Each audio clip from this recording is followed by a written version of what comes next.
Grey market is one of the most common terms that is used in the IPO season. People might be saying that the grey market premium of Burger King is great, you should buy this IPO, you should subscribe to the IPO. But the very first question that might come to your mind is that what exactly is this grey market premium? What is grey market and what is white market? So in this video we are going to cover that what exactly is grey market and how can we relate this grey market premium to the IPO in the white market. So I know this might seem confusing to you right now, but after this video you will be completely clear with the grey market and how things work in the background. Hi guys, welcome back to Fuchsia EduMind. I am Prabhat Singh and let's get started with the journey of grey market. To simplify this entire structure, you just need to understand that there are three types of markets where the stocks or the shares trade. The very first one is the black market, the second one is the grey market, and the third one is the white market. So what exactly is white market? White market is the normal or the official stock market which has stock exchanges like the National Stock Exchange and the Bombay Stock Exchange. So we people are trading on a day-to-day basis in the official stock market. So this market is regulated by SEBI and the government also has jurisdiction over it. So everything over here is an official thing. However, when we talk about the black market, this particular market is completely illegal. Illegal shares trade in this particular market and the government and the SEBI, no one has jurisdiction over it. So we are not interested in learning about the black market. We are going to focus on grey market. So many people have this misconception that grey market is illegal in India. Grey market is not illegal. It is unofficial. We can say that it is unofficial, but it is not exactly illegal. So what exactly is grey market? Now grey market is like a transition between the black market and the white market. So one very common question you might have is that how does this grey market work if there is no exchange like NSE and the BSE? See, the grey market particularly means that it is offline. There are some people over here like the merchant bankers, the investment bankers, people who have a lot of connections in the world of finance. These people act as the exchange. They have contacts, they have the buyers, they have the sellers. So what they do is they contact the buyers when they have a particular share coming in for selling. They contact the potential buyers and help to match the buyers and sellers. So one thing that you need to understand over here is that this transaction is entirely verbal. You say that to that person that I want to sell off the share and he will go forward and say to another person that I want to buy. So this is a kind of unofficial thing that you can understand. So you might now have the question that who exactly are the sellers, because there are no shares in the official market, then how did they buy? See, the very easy explanation to this question is that even a private company has a lot of shares. So the promoters have the major shareholding in a privately owned company. However, these companies tend to give small amounts of share to the employees of the company as bonus and as the salary as well.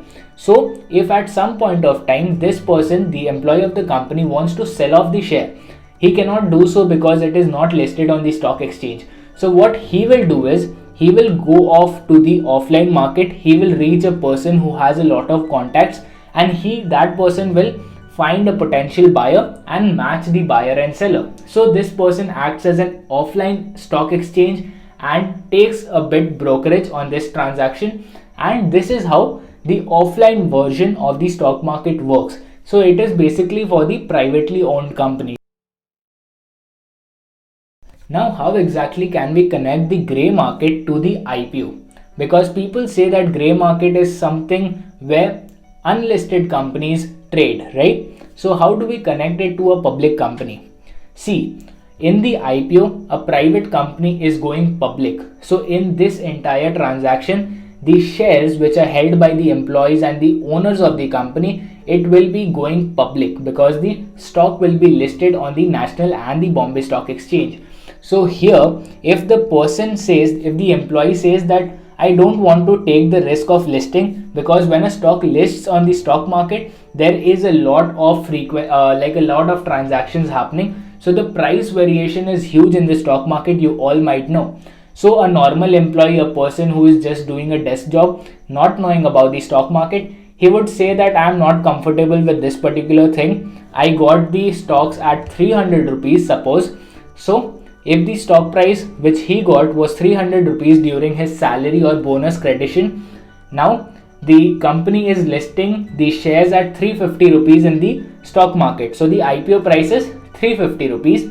Then he says that I don't want to take the risk, I am ready to sell it off at 350 rupees. Now he will approach an offline broker, which is particularly the merchant banker, which we were talking about in the grey market scenario. So he is going to sell off the shares in the grey market, because he does not want to take risk of the stock market. So there are some big players in the market, people who think that the stock will list at a huge listing gain. Suppose the IPO price was 350 rupees, but the XYZ buyer thinks that the stock price will list at 450 rupees. Now in order to capture this listing gain, he is ready to buy the offline version of the shares from that particular seller, the employee who does not want to take the risk. So now he knows that the price of the share is 350 rupees because the IPO price is 350. But if there are 3 to 4 buyers in the offline market as well, they will start bidding that okay, I'll buy it from you at 370, 380, 390. So finally, one buyer says that okay, I am ready to buy it at 400 rupees because he thinks that the listing price will be 450. So he is ready to buy at 400, and the seller is obviously ready because he got the shares at 300. In the stock market, he thought he would get 350, but now he is getting 400. So he readily sells off the share.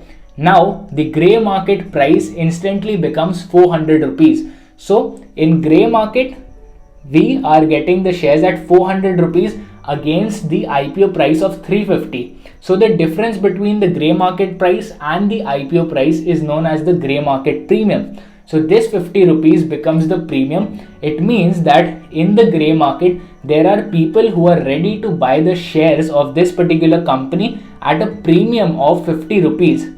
This is why we directly relate it to the stock market, that when this particular stock will list on the exchange, it will be listing with this particular premium. So this is how we actually connect the grey market premium to the IPO price. This is kind of very significant for most companies. However, you should not always believe in the grey market premium. At times we have seen that there are companies which have shown a lot of grey market premium, sometimes 100-200% premium in the grey market, but have listed in discount.